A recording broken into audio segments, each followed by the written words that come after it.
Hello, everyone out there in podcast world. Hope you're having a great day.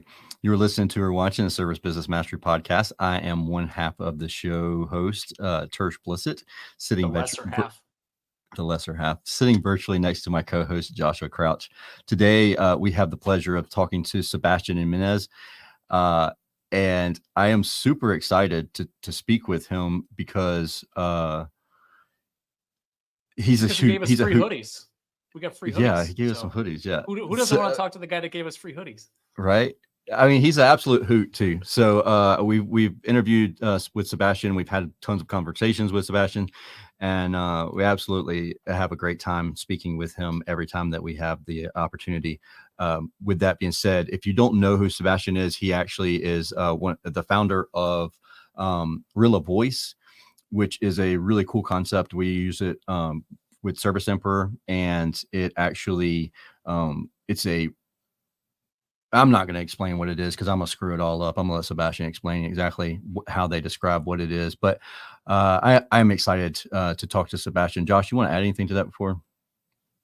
No, I think obviously the first iteration or the first conversation we had with him on the podcast was about what is coming and how to enhance your team and stuff like that. I think we're going to talk about some other thing that actually Tersh and Sebastion were getting into before the episode. I won't spoil it here, but we're going to start talking about some things that can help on the retention side, reducing cancellations, making sure that homeowners and technicians are on the same page and the office knows what's going on. There's a lot of really valuable stuff there that hasn't really been talked about when it comes to this AI technology. So I think we'll get into that more today.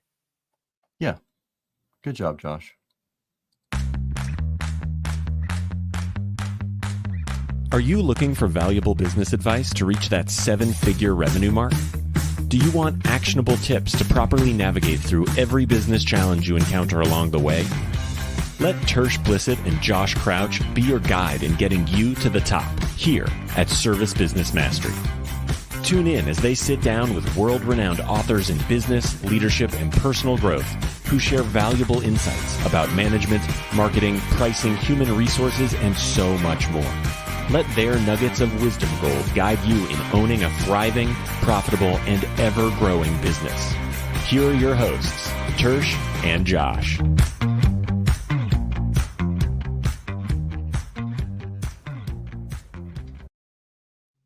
Welcome to the show, man. Welcome. Oh, I'm in. Amazing. I knew it. We're talking to you, Sebastion. Hello, sir. I thought you were saying hello to each other. I don't want to talk to him. I don't want to talk to him. Welcome to the show. And I'm like, okay, what's going on? Oh, that's funny, man. That's awesome. Hi. Hi, everybody. So this is nice Sebastion. To see you guys. We told you a hoot, so there you go. I'm a hoot, man. I had to look up that word before. It's like Church using these big SAT words, man. It's a very Georgia. Flex his GPA in front of everybody. A hoot, man. I haven't seen that word since I was like 16 years old, preparing for the SAT. Man, reading Tom Sawyer, Huckleberry Finn. Yep, that's about right. That's about right. Yep. That's what the same was swell. Swell. Well, that's coming back. Actually, it's coming back. Swell. Yeah. It's like the kids are using it. Yeah, maybe we can start a new trend with hoot. Yeah. The kids be using swell a lot. The kids. Yes. So great to be back here again.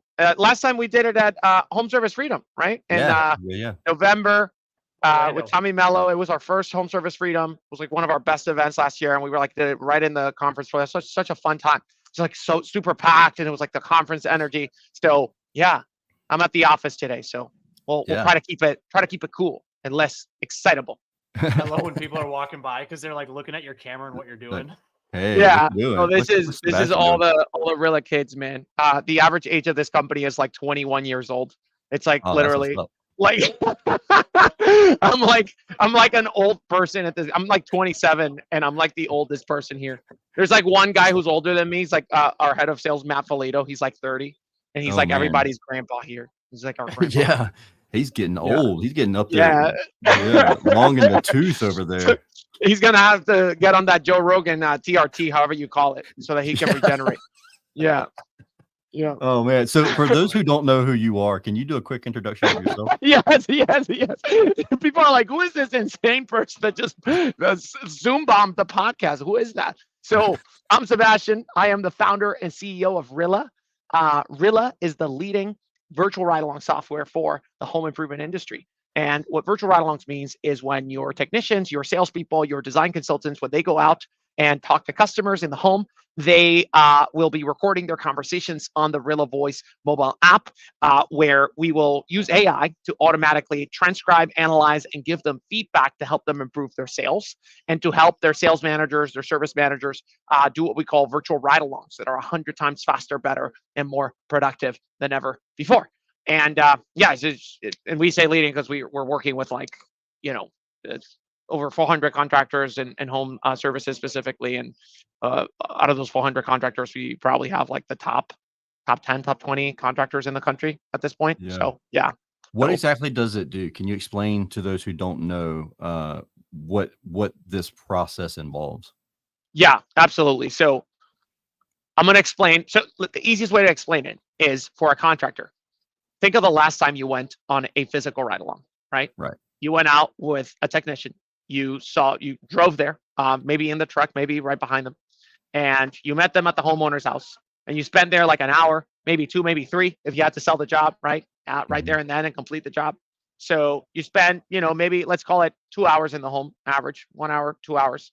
And then you drove it again to another appointment. You saw a technician and you see how they did. You see that they had some areas of improvement with their soft skills. They went into home and they didn't really offer to do a full inspection of the home. And you noticed that. And then you took some notes and you give them feedback right after the fact, right? So ride-alongs are awesome. Ride-alongs are the most amazing way to actually get really hands-on training with your techs, with your comfort advisors. They're amazing. And every time we ask people, like, do you think your ride-alongs are effective? They say, absolutely, 1,000% they're effective. When I go out with one guy, they improve, right? And they start doing things better because you can coach them, right? The problem with physical ride-alongs is that they are too time-consuming. And because they're so time-consuming, it's like an entire day that you have to plan out to go out there. They happen to inconsistently, right? When you ask sales managers or service managers, how often do you do ride-alongs? Number one answer that we get is not enough as I should be, right? Not enough because of course you have 10 technicians that you manage. You can only kind of go out with one at a time. You can't break the laws of physics and be out there with everybody. So what ends up happening is that, you're essentially playing a game, a sport where you have your players playing out there. You can track their results. You can give them coaching, but you can't be out there in the field with them like every other coach in every other sport. And the simplest way to understand Rilla, right? Rilla is not a replacement of the sales manager. Rilla is not a replacement of the sales coach. All that Rilla is doing is it's taking the sales manager, service manager, and it's putting them on the field every single time that their technicians and salespeople are actually out there talking to customers. That's all Rilla's doing. Because when the technicians go out there, instead of the sales manager, service manager having to go out there for 6 hours and see 2 appointments, Rilla's going to go out there with not only one technician, but 10 technicians all the time, every single time that they're talking. Instead of 1 appointment, 2 appointments, it's going to review 50 appointments a day, right? And it's going to transcribe these recordings. If some of you who do the curbside pickup, right? Or who do a little scorecard for your ride-alongs, Rilla will do that for you. It'll automatically score every single one of your calls according to your sales script, and it'll tell you how the technician did at offering the inspection. Did they, do the lifestyle questions with the customer? Did they offer the estimates? Like which estimates did they offer? How long did they spend offering the estimates? How long did they spend building rapport? It'll give you all of this automated feedback about what happened so that when the data comes in, you don't have to review the whole conversation, right? You can if you want to, obviously, but you don't have to. So when you sit down with the technician, you can actually talk to them and say like, hey, why is your close rate down? Before it would just be like, well, you know me, man. I know I do everything right. It's you send me the bad leads. You send me to the bad neighborhoods and these people got no money and you send me to the bad places in town. And that's why I can't close. Well, now you can sit in that one-on-one meeting and you can say, hey, your close rate's down because you're not following 5 out of the, 7 steps that we have in our sales process. You're only going in there and just doing your thing. So that's what Rilla does. It's a virtual ride-along software that's going to be your assistant sales manager that's going to be going out there and doing all those ride-alongs for you when you can't be there. So that sounds rather intense. How is Rilla able to take. And first off, I want to tell everybody this is not exactly the topic of today's conversation. This is just because I'm curious about this. We're actually going to talk about how to recession-proof your business using AI. And this is part of it, but this isn't all of it. But what I want to ask you is, how does Rilla know when it's talking about a specific topic? Because you won't necessarily say, all right, I'm going to start the estimate process. And Yes. How can it tell that you're actually presenting estimates at this point in time? That's an amazing question. And that is a critical question of the technology, actually. That's like a really, really fundamental question. For people who have used call center systems and have used other systems before in the past to analyze their call center calls and, transcribe them, analyze them, right? This existed before Rilla, but, Rilla's bringing it to the outside sales and service when the sale is actually happening in the home with the homeowner, right? This never existed outside, but it existed in the call center. The old school speech analytics technology, what it was, it's like, literally imagine yourself searching Command F on a website. When you say Control F or Command F and it searches and you can literally type in something to search.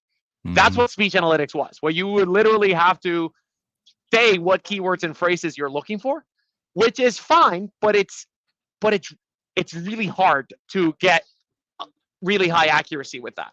Because something as simple as a lot of our customers, they say they want their technicians to say, is my truck parked okay? That's like one of the critical steps in the process. Well, if you do that with the old school systems, which is like, keywords and phrases, you're going to put the keywords truck, parked, and okay. If you put those three keywords and phrases, you're screwed because, what if the technician says, am I okay right there? Yeah. Am I blocking your driveway? Right? Or they say van instead of truck. Or they say van. They say car, right? So, or then the other way, where it's too inclusive, where they say the word okay. They're going to say the word okay like 1,000 different times. So when you do keyword and phrase analysis, it's really, really, really difficult to be accurate. And that was old speech analytics technology. That's what Rilla started. In 2022, we started with that technology. That was state of the art. When ChatGPT came out, right? For the first time, you had an intelligent computer that could actually understand human language. So now the way Rilla understands if your technician is saying my truck parked okay is because you're literally telling a version of GPT-4, which is the thing that powers ChatGPT. We're powered by GPT-4 as well. You're literally telling Rilla, I want you to find in the conversation anytime my technician asks the customer whether their truck is parked okay. And by you telling them that, it's like if you were talking to ChatGPT, I want you to figure this out. In my email, I want you to summarize this, right? It's going to understand as well, if not better than a human being. I would actually say better, right? Yeah. Way better than a human being, whether that's actually happening. It's like if you were giving instructions to an assistant sales manager or a supervisor. Here's what truck to parked okay means. Obviously, the human being is going to understand that. When you're presenting estimates, they're supposed to do this and this and that, right? And you write it down and you give it to them and then they go out and score it, right? That's exactly what Rilla's doing. It's not looking at keywords and phrases. It's almost like looking at prompts that you give the chat bot. And it's like, to make it simple for people to understand, imagine the transcription of the conversation comes in and you copy paste that entire hour-long transcription into ChatGPT and you tell ChatGPT, which one of these points in my sales script did this person hit in this entire sales script, right? And that's happening over and over and over and over and over again for all of your conversations automatically every single time. That's essentially what Rilla's doing. So Sebastion, let me ask you a question. Hang on one second. Let me ask you a question. Go ahead. So obviously you said you work with some of the like top 10, 20 companies, and there's obviously a lot of other contractors, as you mentioned, you're working with several hundred. So, Tersh and I, we have a lot of like grassroots conversations where the companies are starting $1 million to 5 to 10, somewhere in that range. I mean, obviously we have listeners that are bigger than that, but those are the ones that don't necessarily have a great sales script because the owner was the sales guy until they're at 3 million or whatever. And then they finally start handing off and then they're like, oh shit, I gotta create a process because the process before was just me. Correct. And I was guilty of that too with Relentless Digital. I didn't have a process. I didn't have a script, a way of doing things. I just did whatever I felt like doing that day or on that call. For people that don't have a sales script and can't give that to the technology, what kind of advice do you give them? Or is there something that they can get started with based on best practices that you guys have seen? Yeah. Yes to those two questions. So there's two things that happen. So one, we like I think I checked the other day. We've analyzed over 1 million conversations, which is 1 million hours of audio, which is like 100 human years worth of conversations that have been analyzed by Rilla. All of and like literally imagine talking to a and talking is important because you will be able to talk to it soon. But more on that later. But imagine literally talking to a person who has seen 100 years worth of in-home conversations that have happened, and then and then asking them questions about what your process should be. So first of all, we do have best practices, and we do have cookie cutter processes that we've seen for home service contractors that really work. So you can get started with those if you don't have one. The other thing, which is even cooler, is that Rilla will automatically understand who your top performers are. Right? So Josh, in the example that you gave, if you were on Rilla and you had a team on Rilla would understand that Josh is the top performer. So it's going to start looking at Josh's conversations, right? And it's going to start saying, how does Josh talk? Right? Yeah. So let's say Josh was the top performer, and then Tersh, he beat him, and then Tersh became the top performer. It's gonna look at both of you, right? Or whoever the top performer is, right? And it's gonna look at you get the hell out of there, man. So it's gonna look at how you guys talk. It's gonna look at how you talk. How you talk is your talk ratio, your talk speed, your patience. It's gonna look at how long you monologue for, your interactivity. It's gonna look at what you say specifically, like what you literally talk about. Like you talk about pricing, you talk about building rapport, you talk about questions. Like what do you do? And it's gonna literally compare every single rep, every single technician that you have to your top performers automatically, so that the technicians themselves can get feedback about how they can improve their conversations by being more like the top performers. And you yourself can understand, oh my God, I have to apply this in my process because I didn't even have that in my process before. And my top performers really, like, Rilla allows you to build a process that's not built on intuition or built on whatever you think works best. It's building a process based on what's actually working for your actual technicians out there. So those two things. We have a cookie cutter one, but we also help you learn from your top performers. Well, what about relationships? Because that's a big deal inside of the larger your organization grows, the more you have either like super strong friendships and bonds, or there becomes conflict, and then they're like, oh, I don't like what the top performer does. Like so-and-so Joe Schmo, I don't believe in him. I don't trust him. So I don't want to do anything he does. And so then whenever somebody like the manager presents like, hey, look, Joe Schmo over here, he's killing it. Like, yeah, well, I hate him, so I'm not doing what he says. Have you ever dealt with that? I'm sure you've had some sort of conflict inside there. Oh my God. Yeah. Like we have managers who they don't even want to have their top performers as examples because it's like, oh, they're a lone wolf. I let him do whatever he wants. He doesn't follow the process. So I don't want other people to learn from him because this guy's a wacko. We have one like that at my company. His name's Amir. He's like one of these, like he closes more than anybody. But every time I see one of his calls on Rilla, I look at his metrics. I'm like, bro, like you gotta get your act together, man. I don't know what the hell you're talking about. We have a thing. He like starts anytime a customer asks a question to him, he like doesn't answer the question and then starts rambling. And we call that at my company, my sales meetings, we call that Joe Bidening. Like you're starting to Joe Biden, where you just like lose the plot and you're just like, okay. And he does that all the time. Every time I comment on his Rillas, I go into and I go like Joe Biden. Shut up.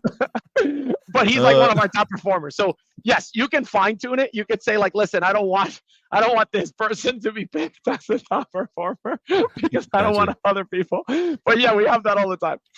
But sometimes it's a bias that you need to get rid of because you say, well, I've been told X, Y, and Z works, but we can see that this over here works. Yes. Maybe we should try these things over here.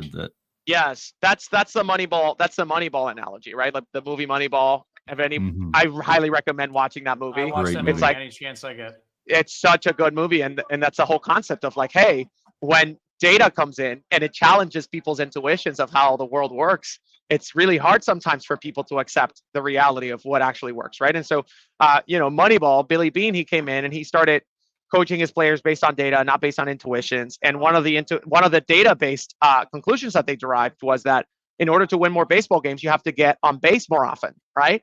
And so what they started doing was they started fouling more, and they started getting hit. They started coaching their players on how to get hit by the ball so they could walk to first base more often. And they started fouling because they realized by fouling, it's easier to foul than to hit the ball where you want it to go. So by fouling, the pitchers have to pitch more per game, and they get more tired, and they get less accurate and less fast. So they started doing all these weird things to try to win more baseball games. And they went from one of the bottom teams in the league to one of the top, teams in the entire league. They actually became the top one in the regular season, and they went on to win the longest consecutive winning streak in baseball history because they completely threw away, they threw out all assumptions, all intuitions based on human data, and they just basically based their entire training and coaching on data. So there's a lot of parallels with our industry, because our industry is always, home services. I'm not specific to one or the other, but home services is always been kind of held by the old guard, right? Older people, they've always done it the same way because this is the way we do it. And that movie, actually, if you guys have not seen that movie, and you're wondering what we're talking about, it is you'll understand the parallels as soon as you watch the movie, because the scouts in that movie are all really old, have been in baseball for 30 years. How dare someone challenge the way they think? And we're coming up to an age. I just made a post yesterday, Bryant is going direct to Walmart.com. There's so much stuff going on that we really things are changing fast, and you guys are leading that, and a couple other companies that we know and talk to are leading that charge. And it's very important for you guys to pay attention to this, whether it's through podcasts, through videos, through just Home Pros, their blog. They do a great job of keeping up to date on the latest trends and stuff, but it's so important because this stuff changes rapidly. Josh, just that's a perfect point to kind of bring up the topic of today, which is how to recession-proof your business with AI. Because the analogy of the movie Moneyball in real life and real business life is Blockbuster, right? So the old guard of the recruiters who were unwilling to learn the new ways, and they wanted to stay in their old ways, right? That was Blockbuster. And Blockbuster, they actually went out of business in 2008, 2009.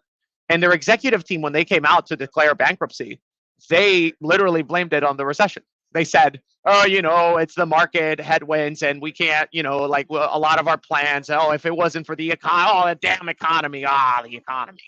But when you look back, does anybody really believe that Blockbuster went out of business because of the recession, right? If nobody's buying new homes, what are we doing? We're sitting in our home wanting to watch movies.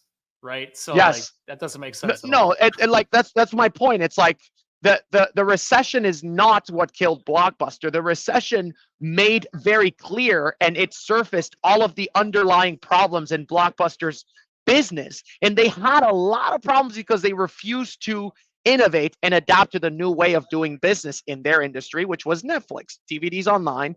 The Blockbuster failed because in 2001, the Netflix CEO went to try to sell Netflix to the Blockbuster CEO for $30 million, and they got laughed out of the room because they said, who the hell is going to buy DVDs online? You're crazy. You are crazy. That's people love coming to our stores. Okay, fast forward 7 years. Oh my God, the recession. It's not the recession.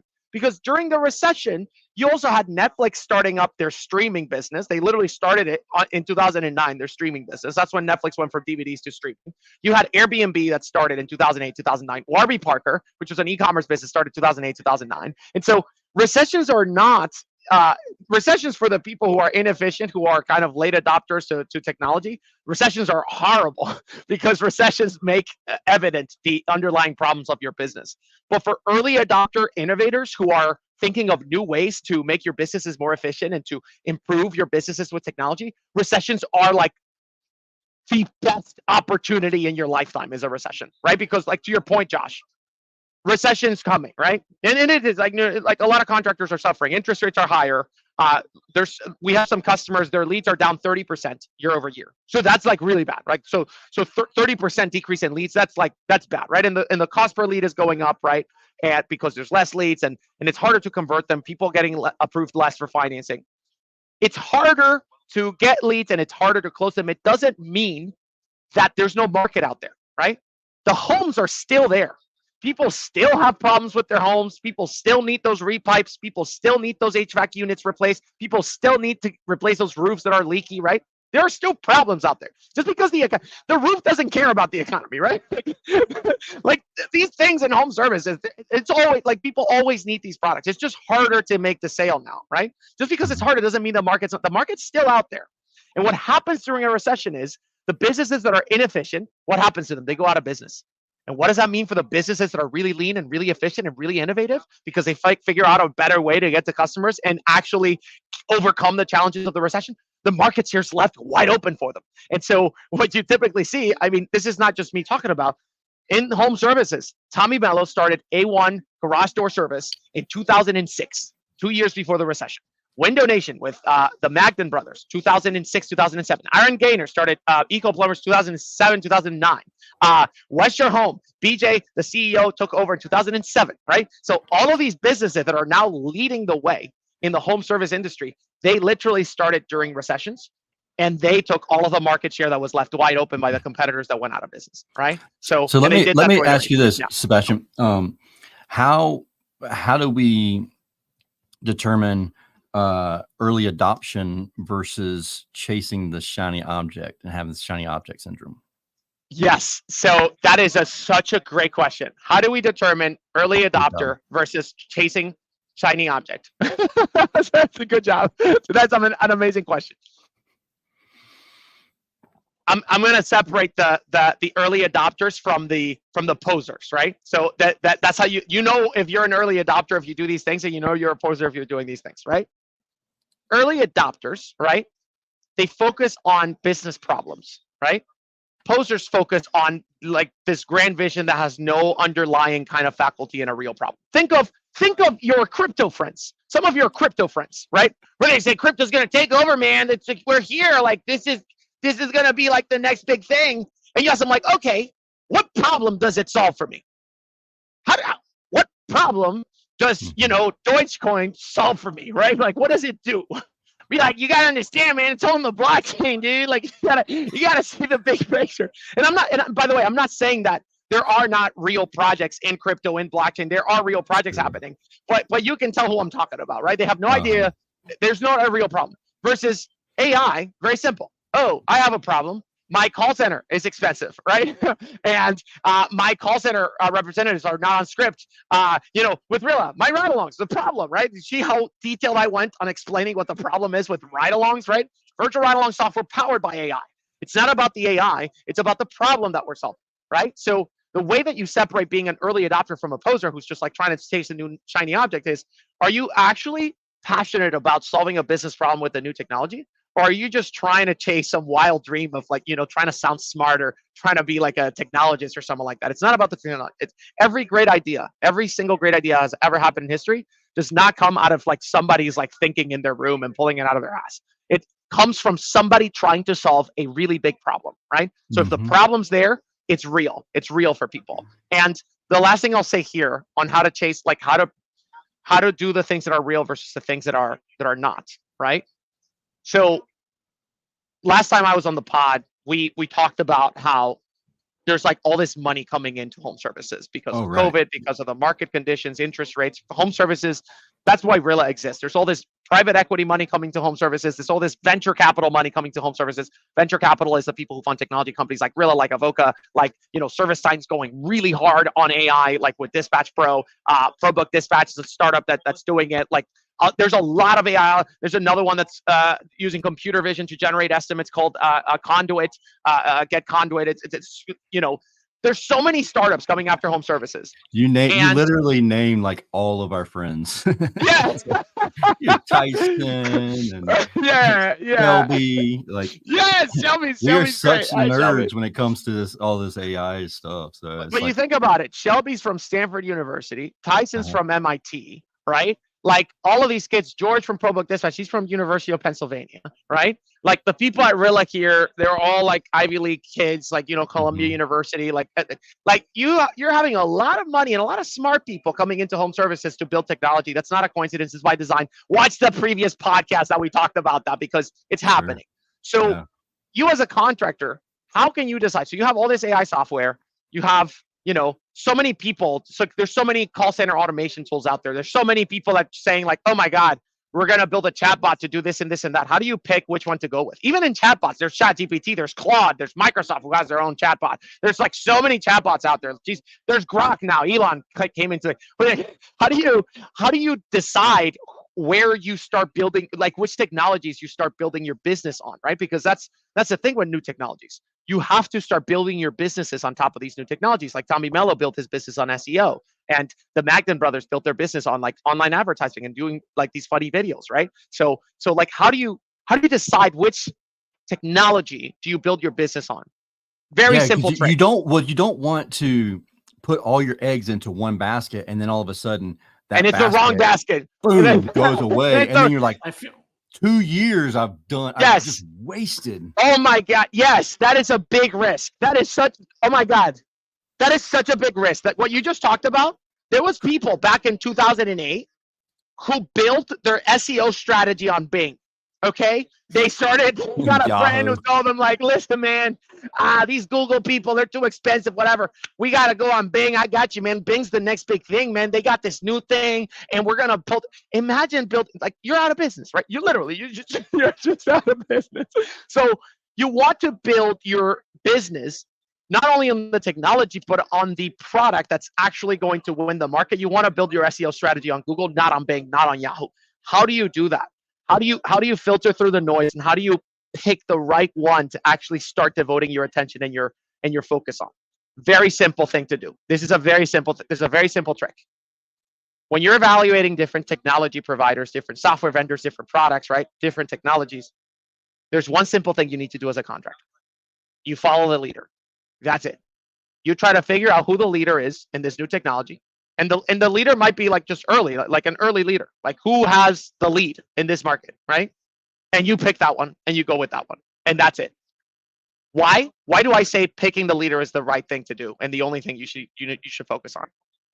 Software and technology, especially AI, is a winner take most, if not winner take all markets. Okay? Google has 90% of the search market. Bing has 1% of the search market, right? That's the nearest competitor. Google is 90 times larger in terms of search than the nearest competitor.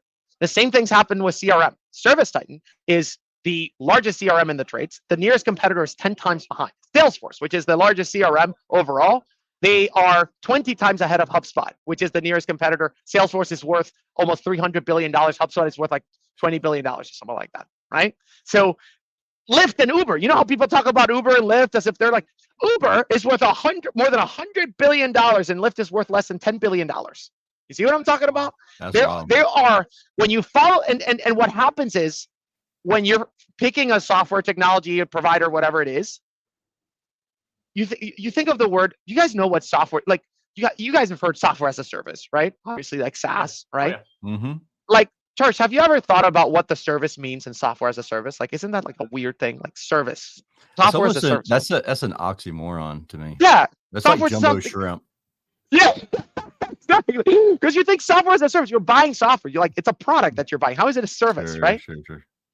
And so the service in software as a service is innovation, right? The reason why Rilla, why ServiceTitan, why all these companies charge you every year for your software, right?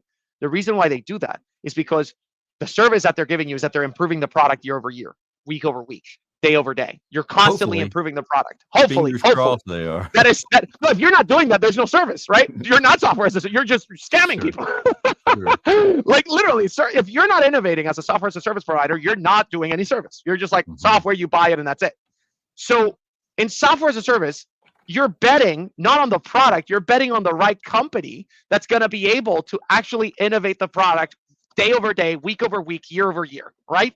The company that wins the market has the most amount of resources to reinvest back into research and development, into hiring engineers, into bringing more people on board so that they can make their product better. That's why Google search is way more advanced than Bing search, because they won the market. That's why Uber not only has Uber, but they have Uber Eats and they have Uber, sending packages, and they have all these things. And Lyft is just cars, because Uber can actually deploy more resources for R&D, right? Same thing happens with chat.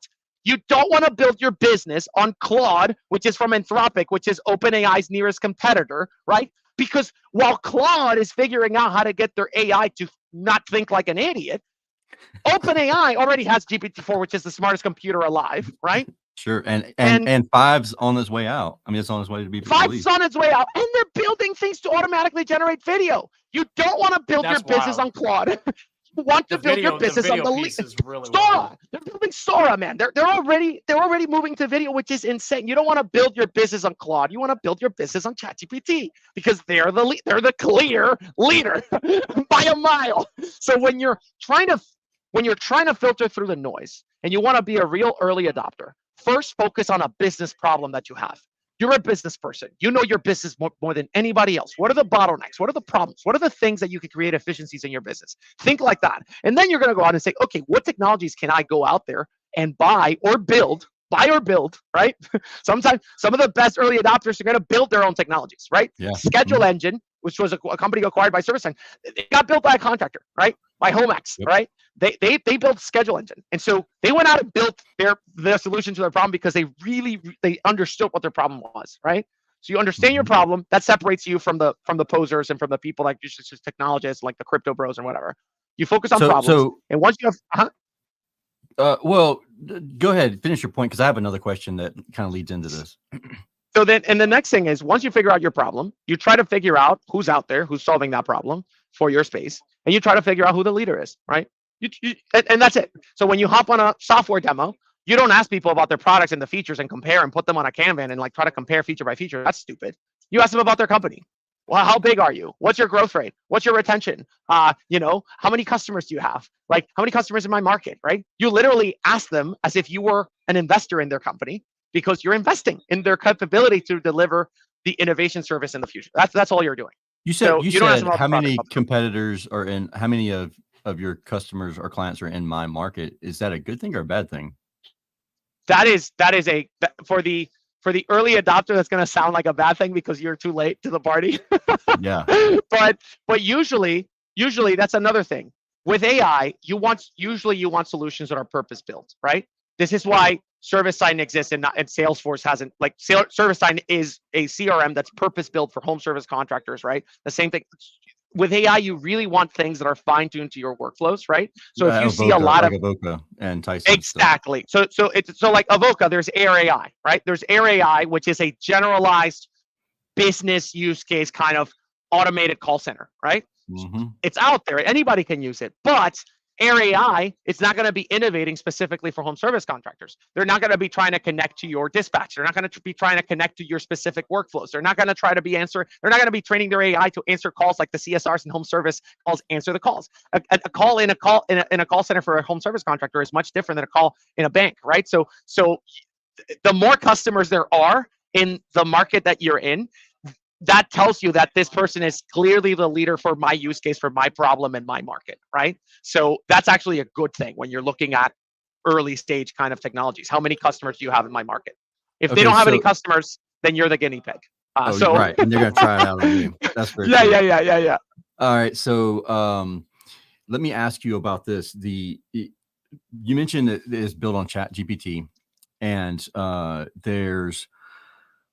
we all know that. Like there are certain things that can be secure there. There are other things that are going to just go to everybody. How is security handled? And are you ever asked anything about security whenever you're talking to contractors about Rilla? I love these questions, man. These are so fun. Thank you, Serge. Right. That's an awesome question. So ChatGPT. When you go on ChatGPT, they are using that data to train their models further. You know, when ChatGPT asks you if this was a good answer or a bad answer, every time you're saying good answer, ChatGPT is using that. And so, like, for instance, bankers in New York are not allowed to use ChatGPT because you can't put that data in there because it's going to go to ChatGPT. Rilla, the analogy that I use, right, is like you take the transcription, you put it on ChatGPT, you ask it questions. That's not literally what we're doing. That's an analogy of what we're doing. Rilla has a dedicated instance of GPT-4. We have the model running on our own servers, right? Okay.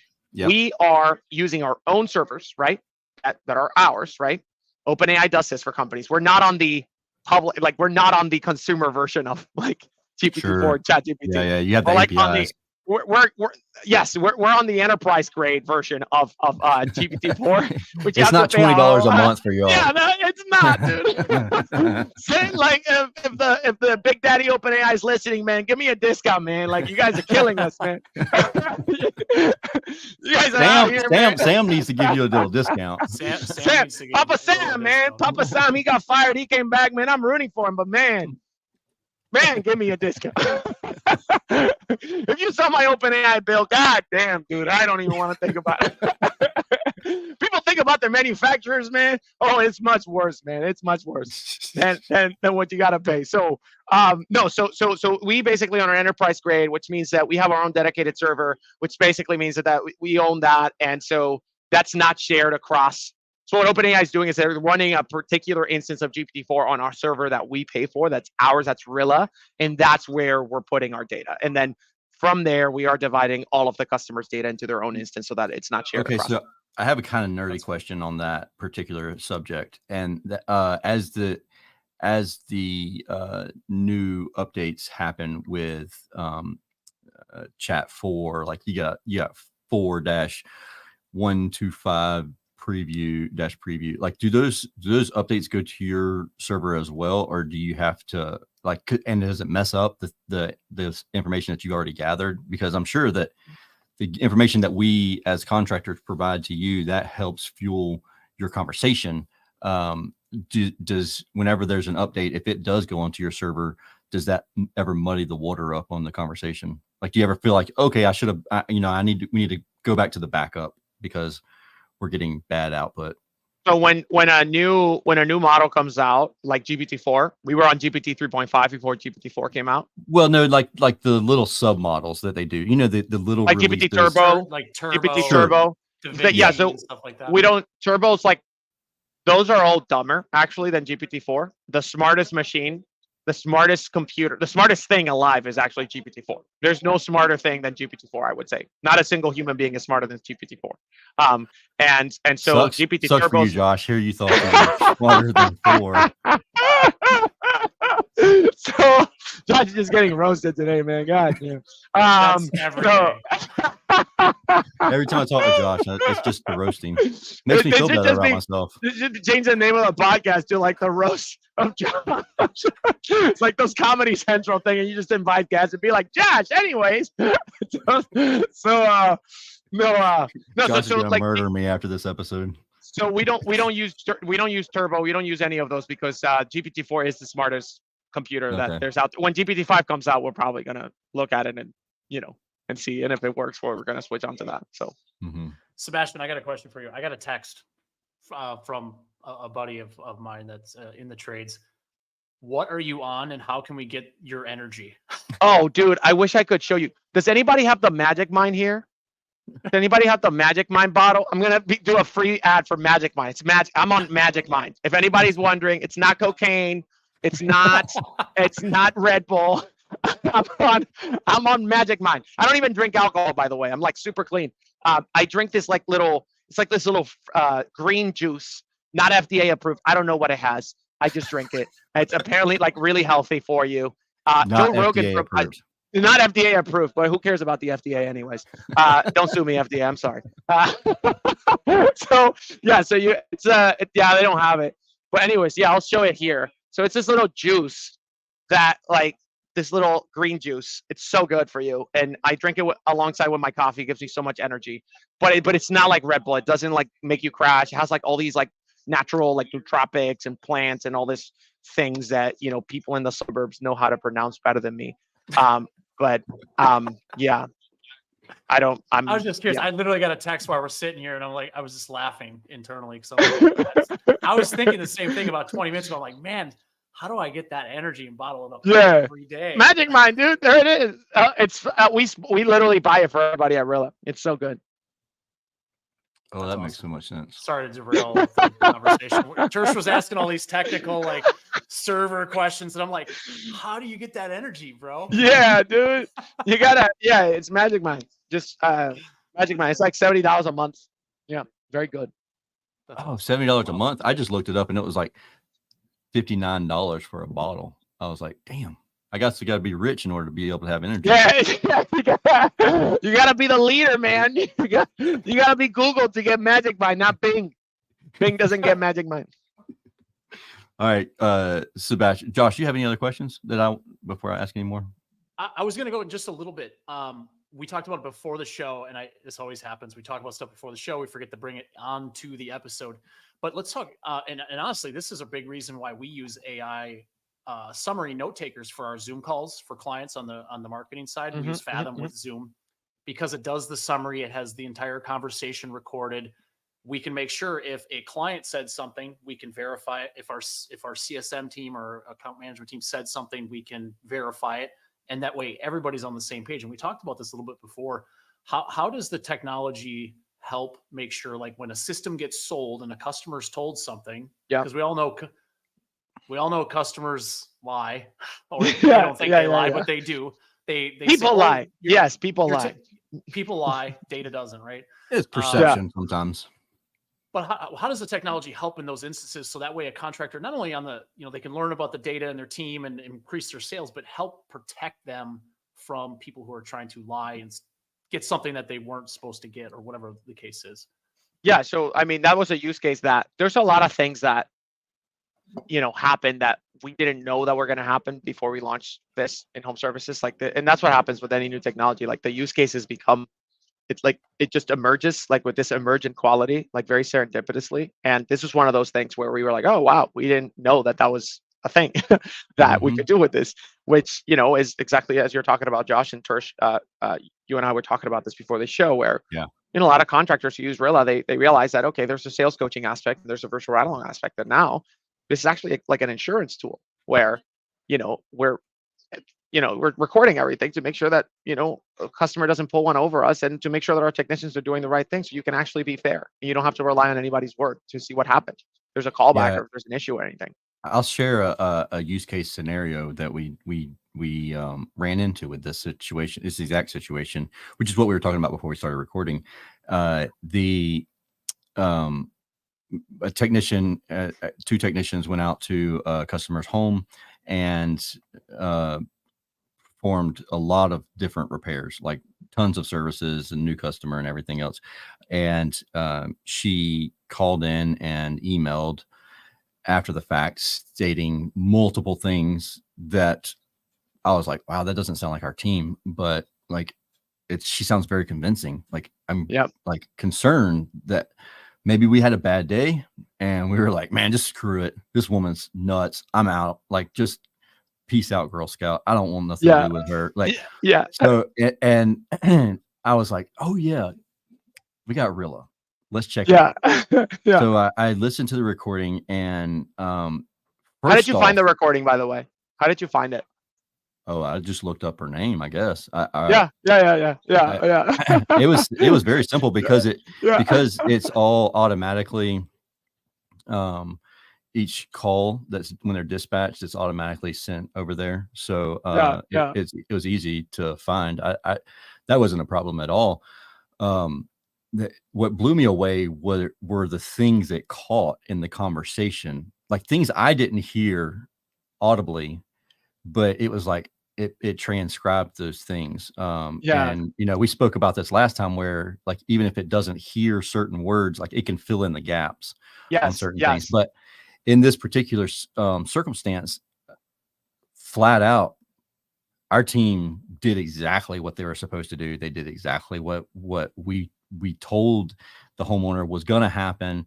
And we had the office's conversations recorded because that's a normal thing. Like, and so like whenever you talk to technicians and they're like, I don't want this thing recorded, but you have no problem listening to the conversations that the CSR had with the homeowner because all those calls are recorded. But that's neither here nor there.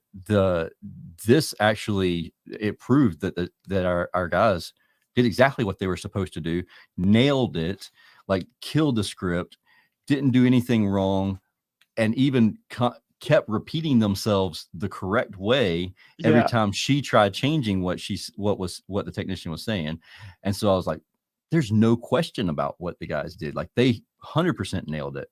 And like where I could have gone, like completely just like falling over to the customer and be like, hey, you're Yeah. totally right. I'm so sorry. Here's some Let's blah, give blah, you a blah. full refund, blah, blah, Reprimand blah. the technician, be like, hey man, we got to be careful, Yeah, like blah, blah, blah. exactly. And now you can actually be fair, right? Which is the Exactly. greatest thing. Sometimes you're going to be in the 100%. wrong, and that's fine, and you're going to act, and that sometimes you're happens. not, you Yeah. know?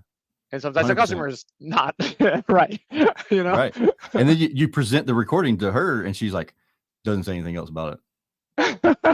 Exactly. Yeah, all of a sudden they're like, oh, shit, okay. I forgot about that.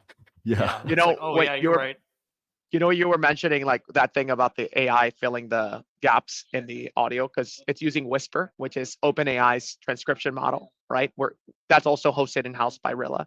That model is OpenAI used to be open actually, and they used to release their models open source to the web. So they actually released this one before ChatGPT. ChatGPT is not open source, but this one was. You can literally download Whisper AI and download it from the web. And so we use Whisper, and Whisper is trained on the same kind of thing that GPT chat is trained on, which is trying to predict the next word that's kind of come out. And one of the cool things that we saw is that it's actually trained on every language. So one time I was out at FH Fur with one of their comfort consultants, and he told me like, "Oh my God, dude, I love the translation feature." And I mean, I said to him, I think you mean transcription. He said, no, translation. Like I talk Spanish sometimes, and so I switch over to Spanish with customers, and it'll like translate it into English. And I'm like, bro, you're not using Rilla because we don't do that. And then I asked the engineers like, lol, look at this guy, dude. He doesn't even know what he's talking about. And then I said like, you guys didn't build this, right? And they said no. And then the guy showed me like, dude, no, look. And then he showed me, and the thing was translating it. Like the guy was speaking in Spanish, and it was like translating over to English. And I said, guys, who built this? And then my co-founder goes like, nobody built that, man. Like nobody built that. My co-founder who does the AI at my company, Michael, he goes, nobody built that, man. It just learned on its own to do. And I'm like, what? So it just like understood that the context of the conversation was in English. So it was just like, oh, let's just like transcribe it in the same language. And I was like, oh, okay. Thank you. Whisper, don't kill me when you become alive. I love you, man. So you mentioned here I'm kicking my desk. You mentioned that Whisper, you just download it. It's an open source program. Literally. You can literally download it. It is more than downloading it. Like you simplified that whole version. Like, you have to know how to do this code stuff. Yes. Because I tried downloading it, and it's like, nope, psych, I'm not doing that. So if you're a developer, you're not a code, you can take it and you can download it to your computer. And then you can play around with it and actually deploy it and build it into code. But you need to code, yes. But you can. Yes, I started the process, and then it was like, you probably want another computer to do this. I was like, okay, that's clue number one that I am not doing this. It's a big bulky model. Yeah. No, these models are very huge, and so what you do is you download the model and you start playing around with them, and then you fine tune your own model on top of them. But yeah, so that's what we did with Whisper, which is it's the best transcription software out there. So by far. Cool, man. Josh, you got anything else? What? No, I said we just can't download it, but it's the best. It's the best, but you have to take your word for it. Yeah. Oh no. It's you don't have to. You go in and say Whisper AI. Don't search Rilla. Search Whisper AI transcription accuracy. And people have tested this. And you can go to the demos that they do with Whisper. It's actually insane. It's really crazy. And then compared to anything else, it's like it's really good. It's the uncanny valley of transcription. It's insanely good. Yeah. We were looking at. Well, Josh and I were looking at, because we were actively getting all of our episodes transcribed and adding to a chat bot. Like we're in the process of doing this.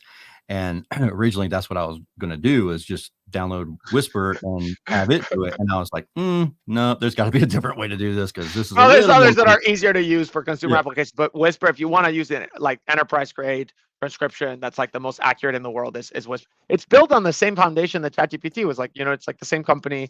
It's like 90 for clean audio, like this audio that we have right now. It's like 99% accuracy, which is higher than a human being actually for very clean audio. So it's insane. That's why I remember like anytime I would make a video, I would always go to like rev.com. I don't know if you're familiar with Rev. Rev was like a human / I think they had some sort of AI or something. Human in the loop. Yeah. Yeah, and I'd have to pay like a ton of money to get that done. They do it pretty not literally, like tools like this now can snap of a finger. They got the whole transcription for I upload a file. Cast Magic does it for us on some of the podcast stuff, so we can take this 55-minute podcast, throw it in there, and then within like I don't know, what is it, like a minute or two, Tersh, at most? Less than that. It gives us, it does all that, plus runs all the prompts for all the different things that we want to do with it in literally just a minute. It's absolutely wild what can happen. It's advancing rapidly. What it's like literally ChatGPT came out, and it is just insane. What, like me working in AI, right? Like Rilla is an AI company. Just like the things that we've been able to do, like build ourselves with ChatGPT, GPT-4, it would have taken us years of like hundreds of millions of dollars of funding, and now it literally takes one of my engineers a weekend to build something on top of I remember being with FH Fur, and one of their managers we had like this scorecard feature that managers could like literally rate the conversations and see like how well they did. And one of the coaches for FH Fur told me like, listen, man, this is kind of annoying to like do these scores. I don't like doing the scores. It's like annoying. I have to go in and score it. It was like, hey man, can you just like automate that? And I was like, what do you mean? And I called my co-founder. I was like, hey Michael, he's like, blah, blah, blah. Can you automate this? And he's like this. And he sends me like a thing. And I'm like, and I show Ben, the coach, hey Ben, I go, Ben, like this. And he's like, yes, like that. We're like, okay, cool. And then we built a new feature. That's funny. Yeah. That's so wild. That's too funny. Sebastion, dude, we really appreciate hanging out with us, and you're a hoot to hang out with. I really appreciate it. You're something. Yeah, Mom, I'm a hoot. You're such a swell fella. So yeah, guys, remember the point is how to recession-proof your business with AI. We got there eventually. It took us a few minutes, but we got somewhere. Yeah, we in a roundabout way, kind of way.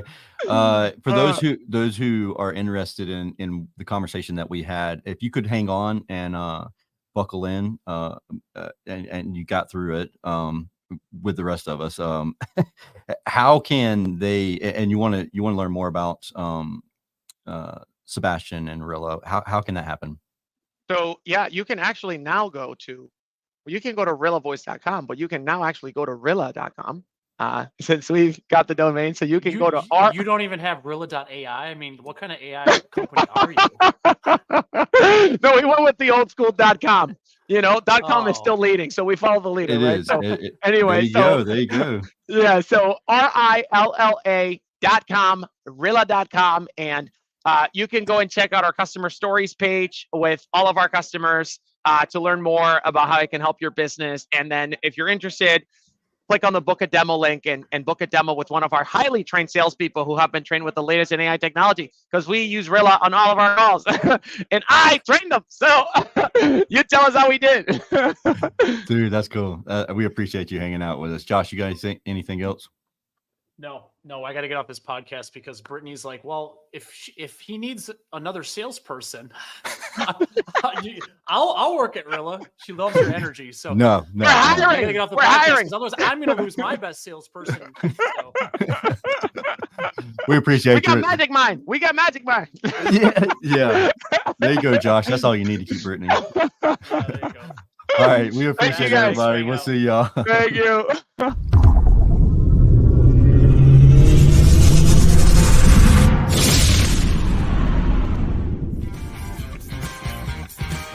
Thank you for listening to this episode of Service Business Mastery. Now that you are equipped with essential business advice from this impactful conversation, you are one step closer to becoming the successful owner of your dreams. If this episode has been helpful to your business journey, don't forget to subscribe to the show, leave a rating, and share it with other owners as well. Visit servicebusinessmastery.com to learn more.